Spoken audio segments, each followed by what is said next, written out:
네, 반갑습니다. 오늘 우리가 나눌 설교의 제목은 무엇이 우리를 지키는가라는 제목으로 사도행전 15장 7절에서 11절까지의 말씀을 볼까 합니다. 우리 같이 한번 앉은 자리에서 그리 계신 곳에서 같이 읽어주셨으면 감사하겠습니다. 같이 읽어볼까요? 시작!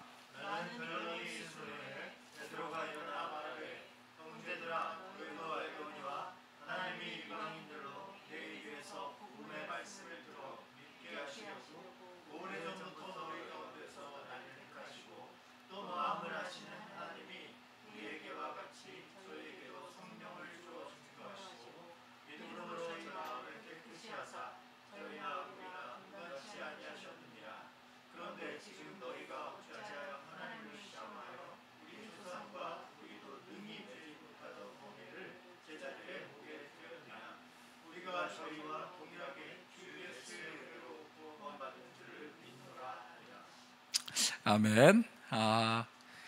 우편함에서 땡땡시청이라는 공문서가 오면 마음이 순간 움찔합니다. 예, 대다수는 범칙금이죠.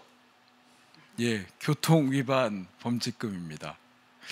최근에 가장 핫하게 받았던 범칙금 고지서는 어린이 보호 구역에서 35km를 달린 것 때문에 벌금이 나왔는데요, 무제하게 나왔습니다. 제 한 달 용돈보다 더 나온 것 같습니다. 이런 교통딱지 떼어보신 분들은 아시겠지만 속이 무척 쓰립니다. 최근에 여러 가지 교통위반에 대한 법규가 세지는 바람에 범칙금이 많이 높아졌죠. 다들 아시겠지만 이 교통위반이라는 게 약간 애매한 상황들이 있습니다. 예를 들어서 자동차로 주행을 하고 있는데 사거리를 막 지나가려고 하는데 빨간 불이 가기 전에 뭐가 있죠? 노란 불. 노란색이 딱 튀면 순간 고민됩니다. 이 노란색은 엄청난 유혹입니다. 그냥 액셀을 밟아서 지나가야 할지, 아니 급정거를 해서 멈춰야 할지, 또한 건널목에서 신호등이 깜빡깜빡할 때 얼른 뛰어서 건너가야 할지, 아니면 기다렸다가 다음 신호에 건너야 할지, 여러분은 어떤 선택을 하십니까? 최근에 운전면허를 딴 우리 예빈이 노란불일 때 어떻게 할래? 달려? 아니면 멈춰? 예빈이 멈출까요? 네, 범칙금이 증명해 줄 겁니다. 이 엄청난 유혹을 선사해 준 이 신호등이라는 것이 생긴 게 그렇게 별로 오래되지는 않았습니다. 흑인 노예로 태어난 모건이라는 사람이 만든 건데요, 어느 날 이 모건이라는 사람이 굉장히 끔찍한 교통사고를 경험했대요. 그러면서 이것을 보면서 왜 이런 일들이 자꾸 벌어질까? 이걸 좀 막을 수 있는 방법은 없을까? 라고 고민하다가 1923년에 우리가 지금 알고 있는 교통 신호등을 개발하게 됩니다. 즉, 제가 지금 범칙금을 내는 이유는 모건이라는 사람 때문인 거죠. 모건이라는 사람이 없으면 범칙금을 안 내도 될 텐데, 처음에는 이 교통 신호등이요, 빨간색, 초록색, 그리고 벨소리가 나는 버저, 이 세 가지로 구성되어 있었다라고 합니다. 신호가 바뀌기 전에 버저가 삐삐삐삐 울리면 신호가 변경된다라는 거죠. 지금도 시골에 가면 이렇게 빨간불하고 파란불만 있는 신호등이 종종 있기도 하죠. 얼마 후 지나지 않아서 우리에게 익숙한 신호등이 디트로이트하고 뉴욕에 처음으로 등장했는데요, 이때는 좀 뭔가 하나 바뀌었는데요, 빨간불과 파란불 그리고 흰색 불로 구성되었다라고 합니다. 빨간불은 지금과 같죠, 멈추시오라는 신호였는데요, 초록 신호가 조금 다릅니다. 지금 우리에게 초록 신호는 주행해도 된다라는 신호인데요, 그때 당시에는 주의하시오, 안전에 유의하시오라는 그런 의미였다라고 합니다. 그리고 오히려 흰색 신호가 켜지면 지나가시오라는 신호였다라고 하는데요. 이게 문제가 좀 발생했대요. 뭐냐면요, 빨간불 신호등이나 초록색 신호등이 사고로 인해서 신호등이 깨지면요, 그냥 전구에 흰색만 보이는 거예요. 그러니까 그 흰색을 보고 자동차들이 주행을 하다가 사고가 나기 시작한 겁니다. 그래서 이 문제를 해결하기 위해서 사람들이 색깔의 변화를 준 게 지금 우리가 알고 있는 노란색 신호가 생겨난 겁니다. 노란색 신호가 주면서 안전에 주의하시오라는 색깔로 변했고, 초록 신호는 주행하시오라는 지금의 우리에게 익숙한 신호등이 생겨난 것입니다. 이처럼 신호등의 시작은 사람의 길을 건널 자유를 억압하거나 내가 마음껏 자동차로 갈 수 있는 나의 자유를 제한하는 것이 아니라 사람의 생명을 지키고자 하는 마음에서 시작된 보호 신호였다라는 겁니다.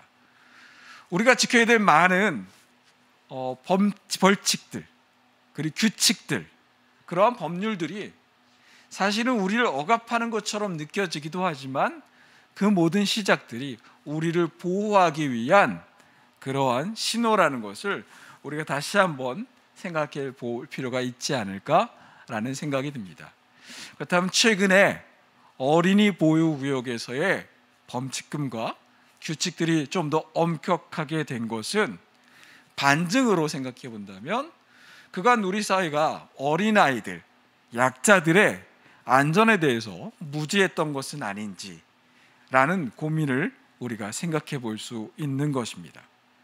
그것이 우리에게 조금 불편할지라도 우리보다 약한 자들의 생명을 지킬 수 있다라면 그 불편함은 우리가 마땅히 감당해야 되지 않을까요?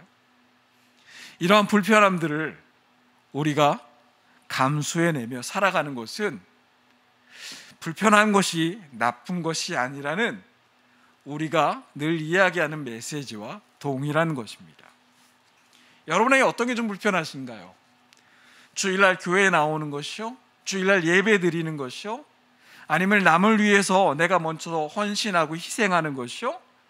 남들은 쉬고 있는데 내가 청소하고 내가 설거지하고 쓰레기를 버리는 일이요? 음식물 쓰레기 버리는 거 불편하지요. 왜냐하면 그거 들고 나가면 손에 묻는 냄새 때문에 바로 나가지도 못하는 불편함이 있습니다. 그렇지만 내가 그것을 선택하지 않는다면 누군가 더 큰 불편을 누릴 수 있다라는 것.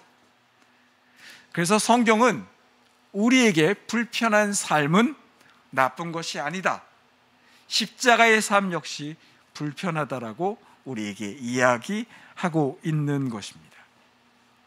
오늘 우리는 수많은 규칙들과 신호들이 있는데 과연 이러한 것들이 무엇을 위해서 존재하고 있는지 다시 한번 생각해 보며 오늘 본문의 이야기로 한 걸음 들어가 보려고 합니다. 오늘 본문 사도행전 15장 말씀입니다. 교회가 생긴 후 많은 예민한 문제들이 발생하기 시작했습니다. 이 문제들을 사람들이 함께 논의하고 이야기하면서 해결할 수 있는 가벼운 논의들도 있었는데요. 이 문제들이 약간 좀 커다란 문제들이 발생하게 된 거예요. 이 15장의 문제 때문에 역대 기독교 역사상 첫 번째 모두 다 모여서 이 문제를 심각하게 논의해봐 라고 하는 제1차 예루살렘 공동회의가 시작되어진 겁니다. 이 예루살렘 공동회의 안건이 뭔지 아세요? 할래 말래. 이 문제였습니다. 예수님을 믿는 사람들, 이 사람들에게 할례를 행해야 되느냐 말아야 되느냐에 대한 이야기였습니다. 누군가는 해야 된다, 누군가는 말아도 된다. 즉 할례 말레의 싸움이 첫 번째 기독교의 가장 어려운 문제가 된 거예요. 지금 생각하면 웃긴 논제이기도 합니다. 이게 어떻게 시작했냐면요, 바울과 많은 사도들, 특별히 바울이 전도 여행을 다니기 시작했죠. 전도 여행을 다니면서 많은 유대인들에게도 복음을 전했지만 유대인이 아닌 이방인들에게도 복음을 전했습니다. 바울은 이들에게 복음을 전하면서 이렇게 얘기했죠. 예수님을 믿기만 한다면 당신들이 율법에서 벗어나서 예수 그리스도의 사랑을 따라 살려면 됩니다. 그것이 예수께서 우리에게 주시는 자유의 복음입니다 라고 이야기했습니다. 그런데 이렇게 바울이 설교를 하고 복음을 전해서 모여진 안디옥 교회라는 곳에 이제 바울이 떠나 다른 지역을 전도하고 있을 때 유대인 그리스도인들이 이 안디옥 교회에서 이야기하기 시작하는 거예요. 당신들 이방인들은 특별히 그리스도인이 된다라면 당신들도 할례를 받아야 됩니다. 그것이 우리가 알고 있는 율법이 이야기하고 있는 원칙이며 이 정도는 지켜야 됩니다 라고 이야기하는 겁니다. 즉 이방인들도 모세 율법에 따라서 할례를 받지 않으면 구원받을 수 못한다고, 이러한 일들을 안디옥 교회에서 사람들에게 강요하기 시작하자 이방인 그리스도인들은 마음에 불편하기 시작했습니다. 근데 이게 불편한 것을 넘어서요, 이들에게 납득할 수 없었던 거예요. 왜? 내가 유대인도 아닌데 왜 율법에 향한 대로 할례를 해야 되지? 나는 말래 라고 하는 것들이 교회 안에서 엄청난 갈등과 싸움이 되기 시작한 겁니다. 바울은 굉장히 난처했습니다. 바울과 바나바 그리고 안디옥 교회 형제 사이에서 적지 않은 논쟁들이, 다툼들이 벌어지기 시작한 겁니다. 이제 이 문제를 안디옥 교회 내에서 해결할 수 없게 되자 이 문제를 해결하기 위해 베드로가 있는 예루살렘에 함께 모여 이 문제를 논의하자라고 이야기가 된 것입니다. 그렇게 많은 사람들, 교회의 리더들이 예루살렘에 함께 모여 이제 이 문제를 토의 논의하기 시작합니다. 그 중에는 회심한 바리새파 기독교인들, 그러니까 유대인, 정통 유대인, 종교인, 기독교인들이 이러한 주장을 더욱더 힘을 실어합니다. 이방인에게도 할례를 주어 모세의 율법을 지키는 것이 마땅합니다. 왜냐하면 예수님께서도 율법을 폐하는 것이 아니라 완성하러 오셨다고 하지 않았습니까? 그러니까 율법에 있는 적어도 기본적인 내 육체가 하나님의 것이라는 것을 암시하는 증표인 할례를 행해야 된다라고 그들이 주장하기 시작한 겁니다. 옥신, 각신, 이러한 논의들이 주고받다 이제 마지막으로 베드로가 일어나 자기의 의견을 밝히고자 합니다. 사도행전 5장 7절에서 11절의 말씀들입니다. 같이 한번 읽어주시면 감사하겠습니다. 시작.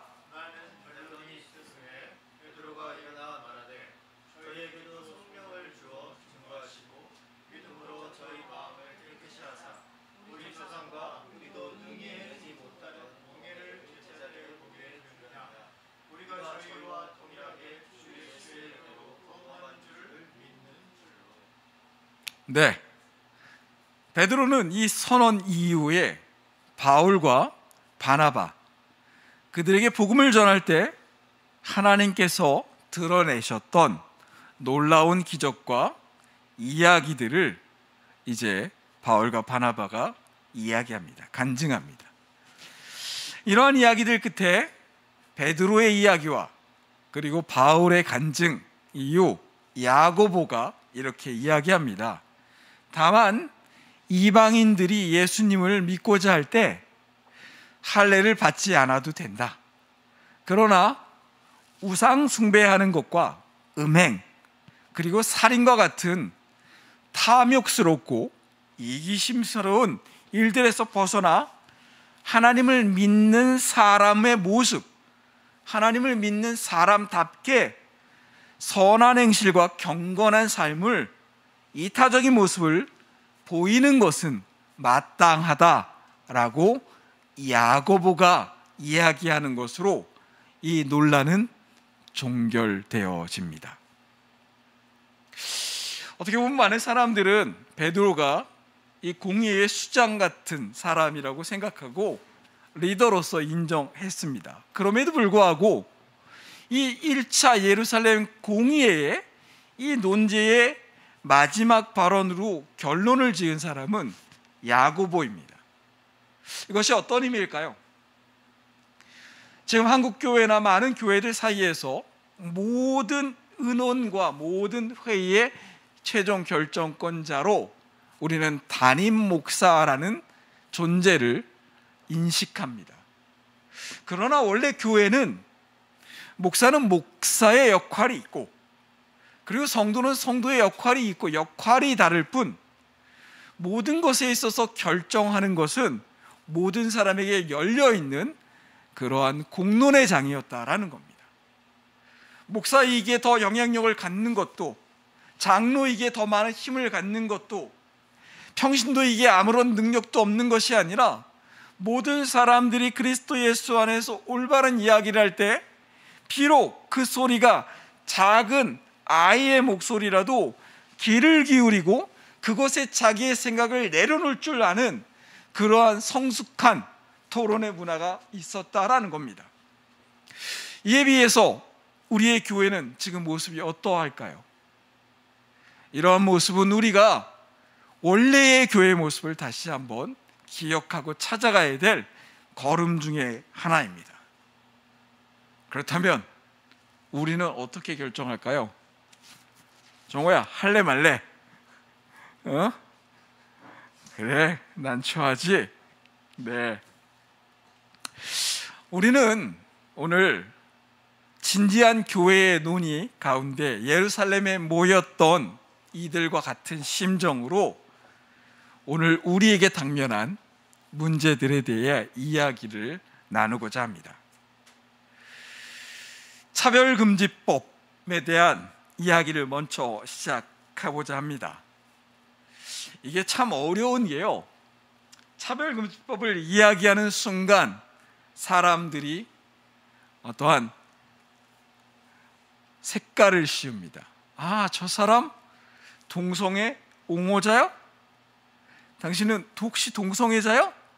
라고 하는 색안경을 끼며 그 사람을 이상하게 보는 것이 요즘에 우리 사회인 듯 싶습니다. 그러기에 이야기를 꺼내는 것이 참으로 부담스럽습니다만, 현재 이 문제에 대해서 보수 극우의 기독교인들이 정치적으로 이런 문제들을 사용하고 있기에 우리는 성경이 이 부분에 대해서 무엇이라 이야기하고 있는지 정직하게 한번 논해야 되겠다라는 교회의 요청에 따라 오늘 설교가 준비되었다라는 것입니다.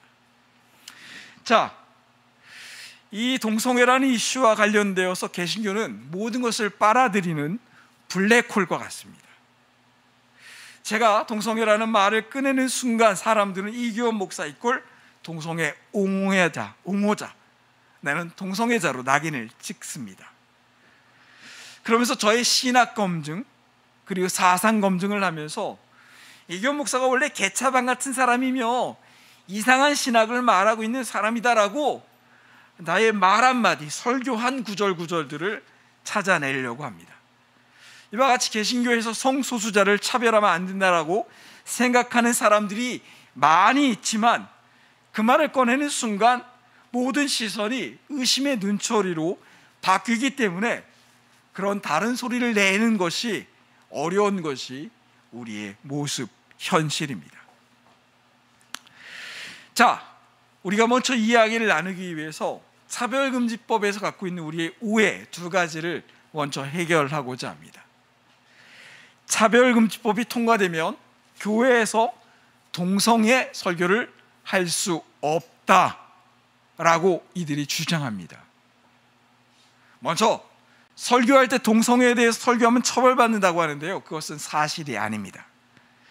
차별금지법은 공적인 자리, 특정해서 누가 동성애자입니다, 우리 교회의 땡땡이가 동성애자인데요, 저렇게 하시면 안 돼요 라고 이야기하는 것은 차별금지법이 금지하고 있는 것입니다만, 교회나 아니면 목회자나 자기의 신학적 양심과 그리고 자기의 관점에 따라 동성애에 대해서 부정적인 의견을 밝히는 것은 어떠한 차별도 어떠한 금지조차도 없는 것입니다. 저의 신학적 사상에 따라 동성애는 나쁩니다 라고 이야기하는 것은 저의 신학적 사상에 따라 동성애는 옳습니다 라고 이야기하는 것과 마찬가지인 것처럼 허용되어지는 것입니다. 왜냐하면 그것은 신념과 관련되어 있고 종교적 믿음과 관련되어 있는 거기 때문에 그것을 막는 것 역시 역차별인 것이기에 아무런 문제가 되지 않는 것이죠. 또한 두 번째로, 차별금지법이 통과되면 동성혼이 합법화된다라고 이야기하죠. 이것도 잘못된 것입니다. 차별금지법에는 이러한 내용들을 아예 다루지 않습니다.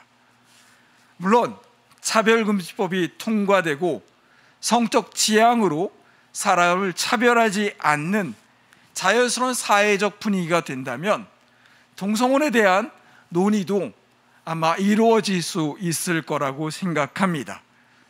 그러나 그 과정은 충분히 사회 전반에 토론과 그리고 논의, 생각들의 협의가 이루어져야 그 결론이 나오는 것이지, 그 결론이 어떠할 것이라고 미리 두려움을 갖고 토론조차 우리가 피하고 그것을 막는다면 과연 우리가 믿는 가치가 그렇게 허약한 것인지 오히려 되묻지 않을 수 없다라는 것입니다.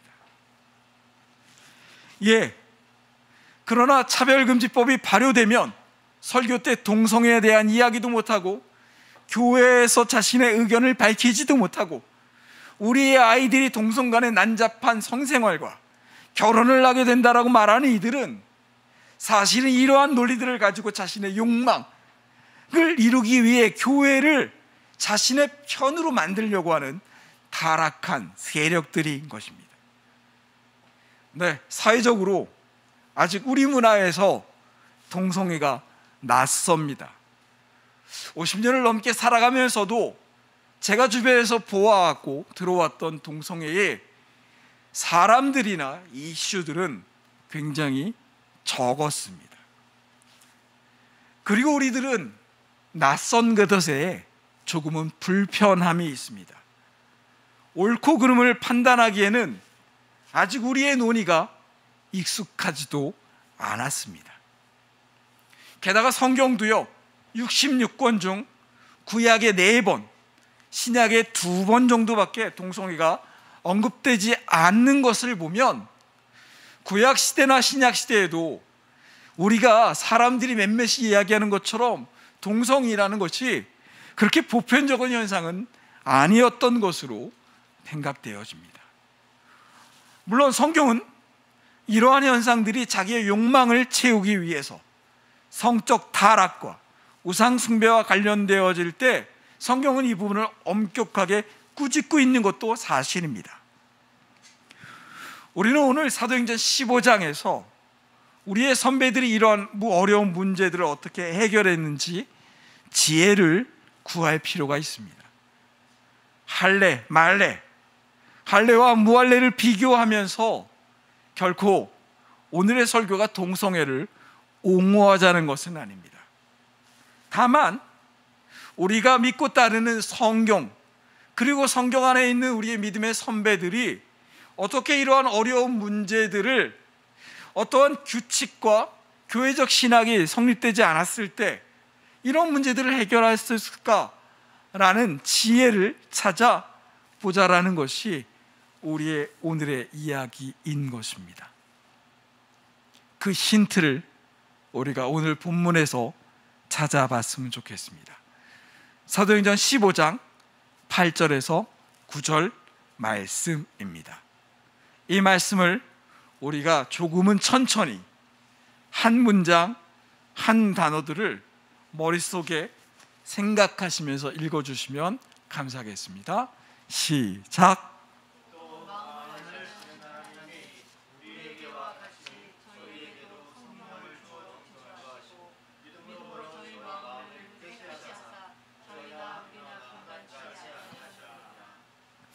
또 마음을 아시는 하나님이 우리에게와 같이 저희에게도 성령을 주어 증거하시고 믿음으로 저희 마음을 깨끗하게 하사 저희나 우리라 분간하지 아니하셨다라고 오늘 성경은 이야기합니다.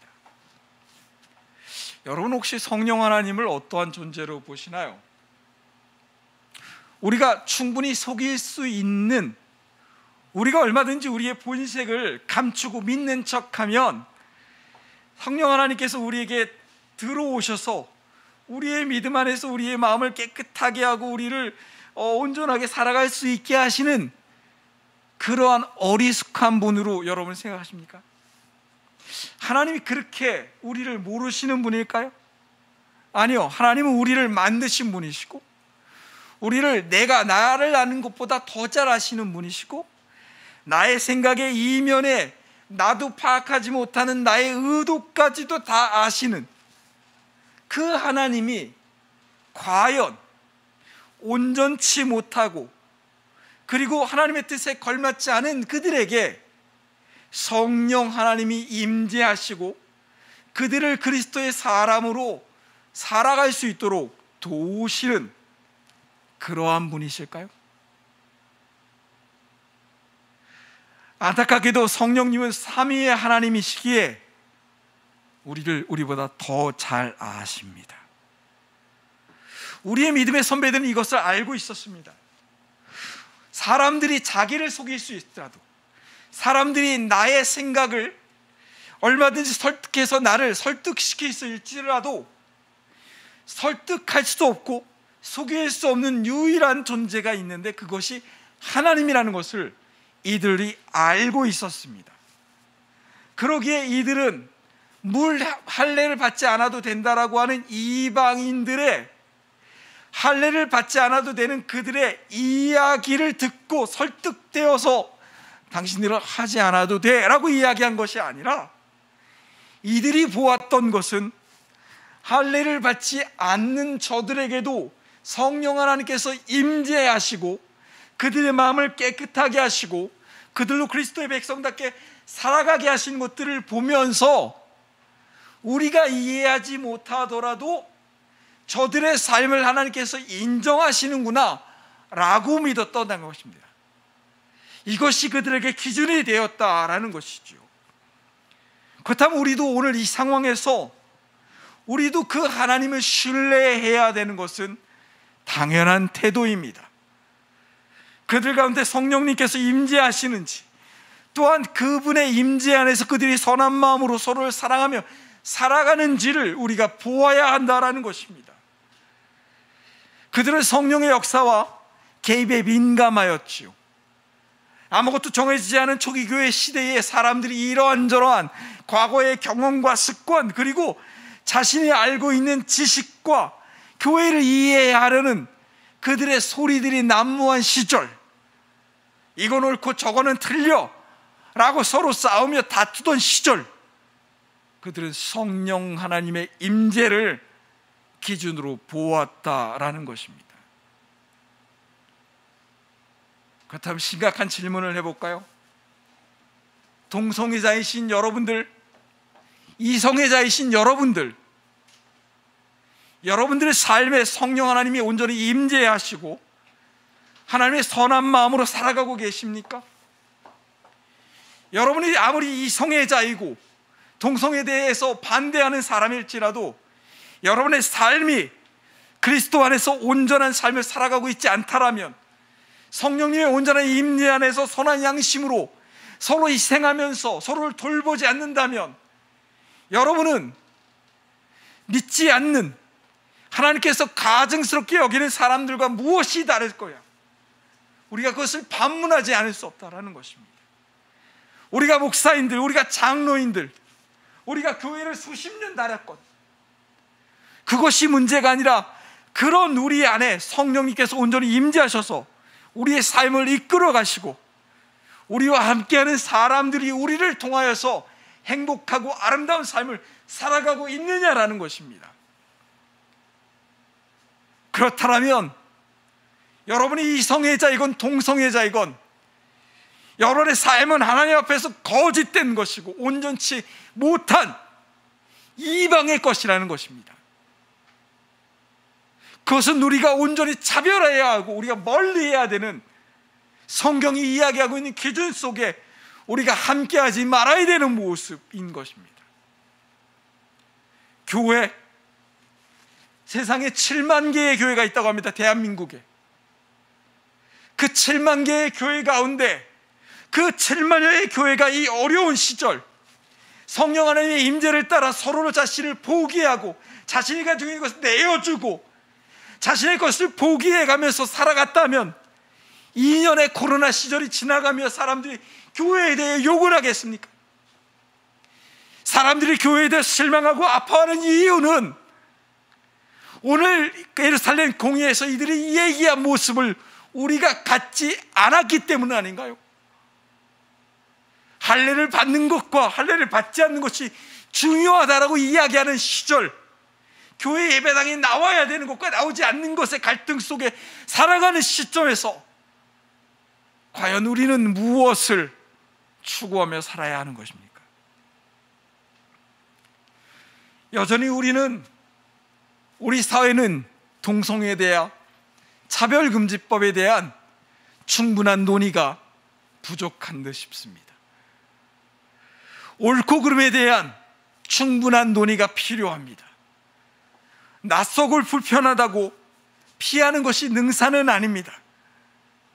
왜냐하면 하나님의 나라는 그렇게 쉽게 무너지고 연약한 것이 아니기 때문입니다. 교회는 무지하게 강하고 우리를 너무 잘 아시는 하나님께서 이끌어 가시는 하나님의 나라인 것입니다. 그 나라에 살아가는 우리들, 성령님의 온전한 임재와 선한 양심으로 살아가십니까? 우리는 교회입니까? 여러분은 교회이십니까? 아이나 어른이나 연소함과 지식의 많음이 갖고 있는 것의 경중이 중요하지 않고 하나님의 나라 온전한 교회는 성령님의 임재로 살아가고 있냐가 중요한 것입니다. 기도하겠습니다.